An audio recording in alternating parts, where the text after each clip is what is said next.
Welcome, guys, to the very first episode of Move More Dave. I'm David Ferreras, and I'm so happy that you're with me. And in this first episode, what I want to do is talk about my first two challenges that I've set for myself and kind of my training plan that I found and how I approach the different things that go into training. So, first of all, the training plan, what gear I'm planning to use, and how I approach the meals. My first challenge is going to be a half marathon on December 11th of 2021. And the second challenge, which I guess just leads into it, is going to be a full marathon on March 20th, 2022. I actually started thinking about the marathon first, and when I found out that it was 6 months away, I figured I could try and put a half marathon in between. So, 3 months to train for the half marathon, and then another 3 months to train for the full marathon, which I think gives me plenty of time to do the slight increases so that I don't hurt myself. Um, so, there should be plenty of time to do that. So, the first thing I want to go over is the training plan. It's just something I found on Garmin. Garmin Connect has a training plan for half marathons. It's 16 weeks, heart rate based training. Um, so I'm just gonna follow that. The person that I'm training with, he's sort of my coach. He recommended this, and he says that he's seen gains in his runs. So I'm just gonna go ahead and follow that. And basically, what that consists of, and I'll put it on the screen, is it'll be 3 days a week of running.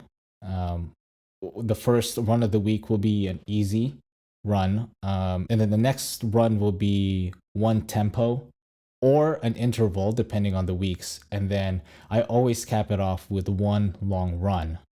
There'll be two cross training days um, mixed in there. One of them will be a bike, one of them will be a swim.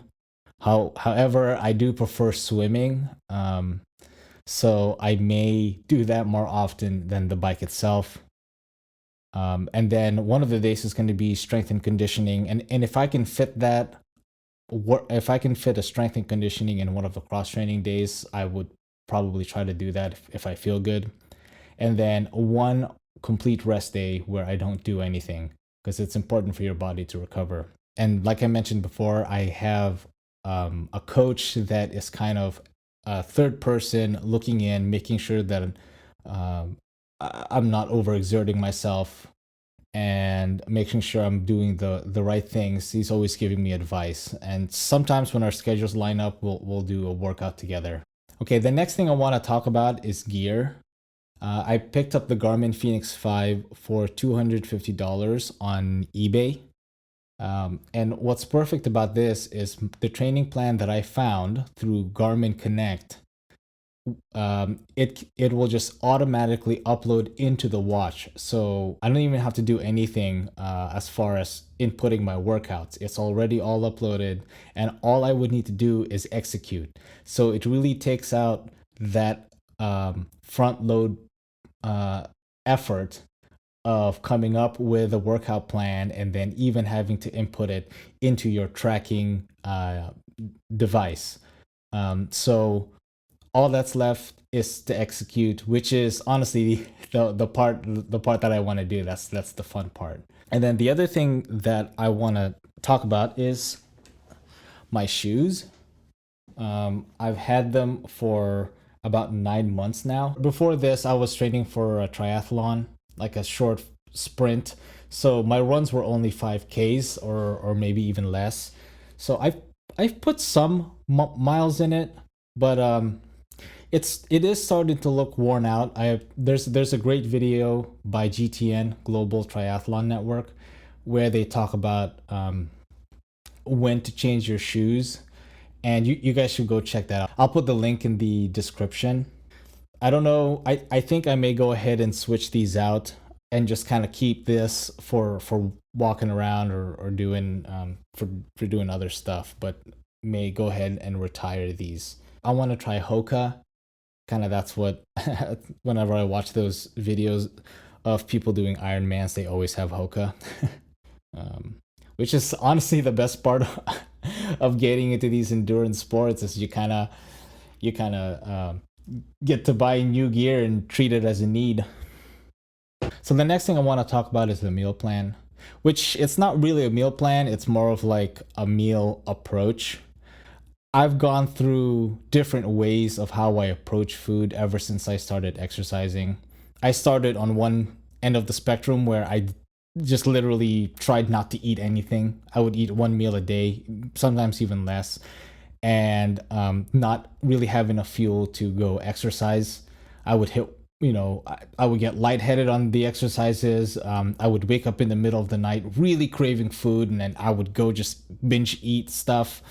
On the other end of the spectrum, I started eating, but then I tried to be meticulous and detailed about everything that I ate.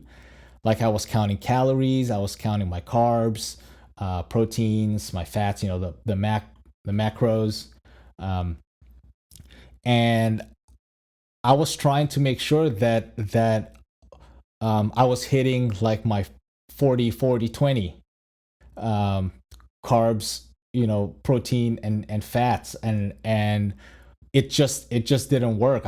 There was too much effort to try and keep track of all of that, and at least for me, I kind of set myself up for failure because are some things that you just cannot measure with everyday things, and that stuff would bother me, like if I couldn't log it in and get the precise number. That kind of stuff, it just annoys me that I couldn't do that. So I counted that as failure, and I would say, oh, I wasn't able to track everything, so I probably overate, so I probably should just overeat again. And so I couldn't keep that streak going, like and I would just feel like I failed. Okay, now I think I'm somewhere in the middle where I won't write everything down, but I would still purposely think about what that food is providing for me. Um, so for example, if I had an interval workout or a hit workout, something that was high intensity, that was going to get my heart rate up, and I needed energy at that point. I would eat something high in carbs. I would go eat a banana or an apple. Fruits are awesome. Um, you know, but even though I knew that I needed carbs, I wasn't going to go out and get a donut. So this was the common sense part of it, is that I knew what the foods were, but then you'd also have to inject some common sense in there that what foods are bad. Yes, it has carbs, but there's a better choice to intake your carbs. And then if I was working out that day, I would make sure that I would get an increase of protein. Um, so I would drink like a protein shake or something like that.